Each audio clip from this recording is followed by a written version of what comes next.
Hi there, this is the Adwatec Webcast episode number 15. And here with me is Heikki Mustonen, and my name is Ismo Lehtonen. Hi there. Hi there, nice to meet you.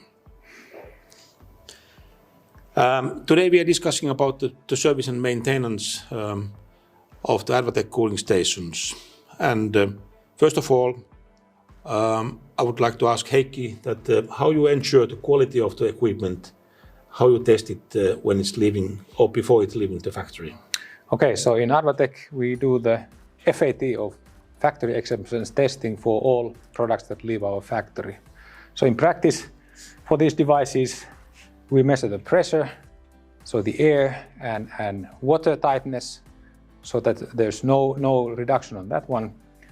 And once that test is done, then we do the mechanical testing. So the mechanical testing is practically running the motors and seeing that all the sensors work as they are supposed to work. And then we also test the electrical control, that the controls work as planned. And finally, we have a visual inspection to see that everything is right, everything is okay, and then we pack it and ship it. Okay, thanks. Then the next step is that we are delivering this one to the customer site, somewhere in the shipyards or the system integrators. So what is the first step, what should be done in the day one when it's arriving to the site? Well, basically for these devices you don't have to do anything. So these are ready to go. So these are factory acceptance tested devices. So pretty much everything is done. And that is also the good thing with these devices, that these are pretty much service maintenance free or service maintenance easy. And you mentioned about the service. What is actually in the practical life the meaning of the service itself? Yeah, our view is that this kind of devices require service around once a year. And as there are not a whole lot moving components or parts in these devices, the servicing is quite straightforward. First of all, what needs to be done is to check the possible leakages. So in this kind of system, there are quite a bit of connection points, and always when there's a connection point, there's a risk for a leakage. So of course the leakages, we see that there's a wet spot, and that means that something is wrong. Quite often it is so that the leakage is very little. So when something comes out, it evaporates almost immediately. So there may not be wet spots at all. In that case, the pressure metering devices in this kind of system indicate if there's a leakage. Otherwise, the really critical component from maintenance service perspectives are these pumps. So these pumps are, when pumps are running, they are rotating. So the gaskets inside the pump, they are wearing tearing parts that needs replacement.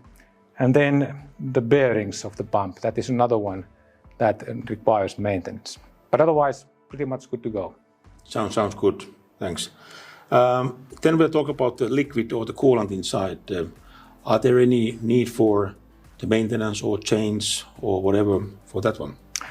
Well, the coolants are pretty nice in a way that if everything is in the system is okay, then the coolant is also good. However, sometimes there are impurities in the system, and in that case also the liquid gets dirty. And this we can see from the side glass, for example, here. If the liquid is clear, then everything is fine.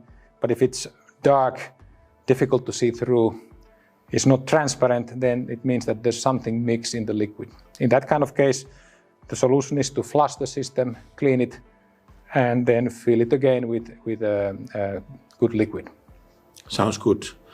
Then one of the key elements in this cooling station, of course, is the heat exchanger behind over here. So what you can say about the maintenance need of, or is this a maintenance-free, totally maintenance-free, or are there a need for the maintenance for the heat exchanger itself?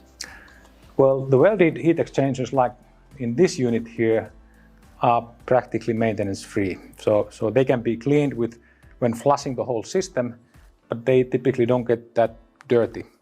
A completely other story is then heat exchangers that are dealing with seawater or raw water or technical water that is not clean. In that kind of heat exchangers or plate heat exchangers, it is possible to open the heat exchanger and, for example, water jet it clean, and then put the heat exchanger back again. Okay, very good, yes. So now you have been actually explaining quite well, quite a comprehensive way of doing the maintenance, but are there any other important things what we should take into account? Well, in these devices,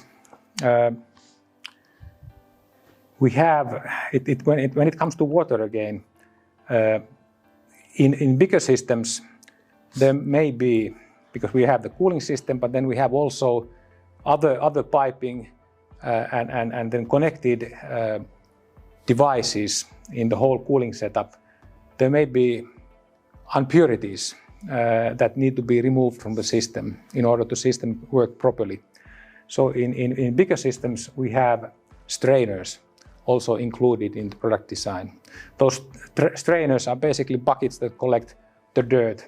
And during the startup and then during the annual maintenance breaks, those strainers need to be cleaned, emptied, and put back in service again.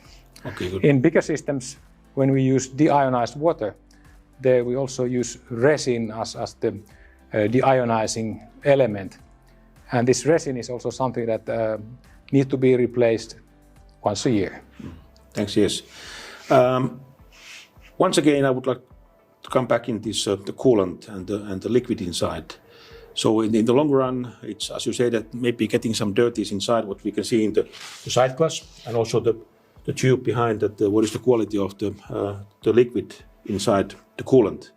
But do you recommend to use any inhibitors or what kind of the coolant mixture you are proposing to use that in order to keep the system clean? Well, the coolant mixture depends on customer application and customer environment or components that this whole system is connected to. But typically we use glycol water mixtures. The percentage of the mixture depends on the temperatures on customers' premises. And if there are some doubtful elements connected to the system, then inhibitors definitely come into game. But that is something that needs to be considered case by case. Very good. I think this is a very comprehensive clarification and explanation of the maintenance of the Adwatec cooling system. Very good. Thank you, Heikki. I want to add one more thing. Okay, good. And that is concerning storaging of these units. Absolutely, yes.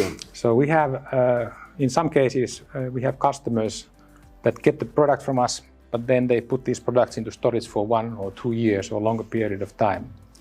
And in that kind of situation, it is very important to be prepared for commissioning the device. So it is not like in the normal case where you can just take the product and energize it and it's good to go. After long storaging, you basically have to properly do the servicing for the unit before it can be commissioned. How about in the case that it's been long time into the storage? So would there be a possibility that you will propose that Adwatec service personnel will come and check before operation? We always do that. So in that kind of case, please contact Ismo, our sales, and we'll see how we can help you taking the products into your application. Excellent. Very good. Thanks. Thank you. Okay. Let's keep it cool. Keep it cool.